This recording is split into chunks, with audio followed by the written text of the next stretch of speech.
So, in thinking more about inequality and wealth redistribution, we've got to think, of course, about how likely it is. How likely is this wonderful world where we're all paid GDP per capita per year? How likely is it that we can all live a comfortable life on about 47 grand a year in societies in the West and end wealth inequality and give everybody an equal stake in society? How likely is this? Is this possible? Is this practicable? I think it is possible, but it will be very difficult. It will be very difficult for it to happen democratically, since the 600 people in the House of Commons who will have to vote on legislation passing through it, and need a majority of those people to agree that we should all be paid £47,000 a year. However, all of those people are paid a lot more, well, quite a bit more than £47,000 a year. So the average salary for an MP, I believe, is something like £70,000 to £80,000 a year, and the Prime Minister is paid something like £125,000 a year, I think. And that's in addition to whatever kind of backhanders they're receiving from lobbyists and from big corporations trying to influence the legislation that passes through Parliament. And we all know that that happens for real in reality. And yeah, it presents something of a big problem. And I've been arguing again in the comments about what value we place on people. What is people's inherent value in society? How do we reflect that in their pay packets? And I don't think like you'll find many sensible people who would agree that half the politicians in the House of Commons are worth 80 grand a year. There's been some fine specimens of politicians throughout the years, but I think we can all agree that when it comes to experience, competence, wisdom, humanity, compassion, and these sorts of qualities, it's a rare thing indeed to find a politician in which those qualities are unambiguously present.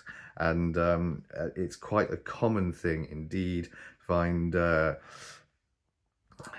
horrible little money grubbing weasel types from private schools, from old Etonian backgrounds, from Oxford and Cambridge, from having been to an old like Eton or somewhere. And these people, they are servants of the establishment. They're servants of the corporate hegemon. They are not necessarily interested in the dignity and fairness of society at large. And they would sooner burn a £50 note in front of a homeless person than give their huge fortunes, which they very often have, back to society. There'd be absolutely no way they'd do that ever. however however the people outnumber them, and the median income in the United Kingdom is £39,000 a year. What I'm proposing would give everyone £47,000 a year. So most people would stand to be about 8 grand better off. So you can imagine that this sort of movement, which for the sake of argument, I think I will call the Omega Project, because I think it has a really nice ring to it, and it inspires in people ideas of resistance against the establishment, and a demand for fairness and equity. That's really what would be the core message of this: the establishment of universal basic income, for one thing. And I think that it is possible. I don't think it's all that likely. I don't think it's likely at the moment, considering the backlash I generated with my Gary Stevenson video. These 12 dislikes that emerged on the video. I think I hesitate to think. I thought originally I pissed off his fans. Then I thought I pissed off poor people who idolize rich people's lifestyles. But in reality, I think a lot of trust fund babies sit around in their parents' house or in a house bought for them by their parents and spend an inordinate amount of time on YouTube. And it's those people disliking it more, like, I think. But yeah, this is I wanted to keep this one brief because it outlines the central problem with this, which is how do we bring this about democratically? And if we can't bring it about democratically, how can we bring it about? This wealth redistribution. Yeah, unless politicians do it, unless the government does it and does tax the rich and redistributes a proportionate amount of their wealth to give everyone £47,000 a year.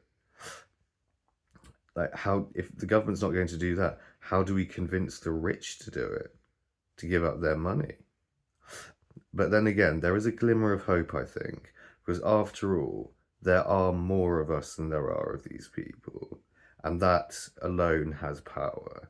And I'm not suggesting that we go rioting in the streets or anything like this, but I'm suggesting that we organize against these powers that be that control the vast majority of the resources, and do things like boycott their companies, stage protests even.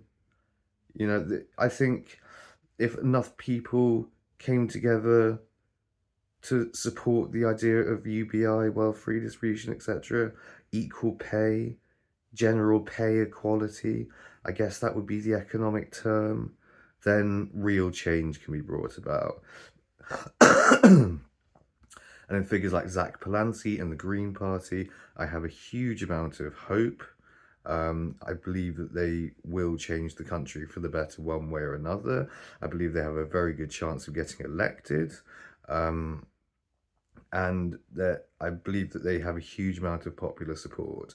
So I think that would be one avenue to investigate. Also, looking into trying to influence the Green Party to adopt these sorts of policies.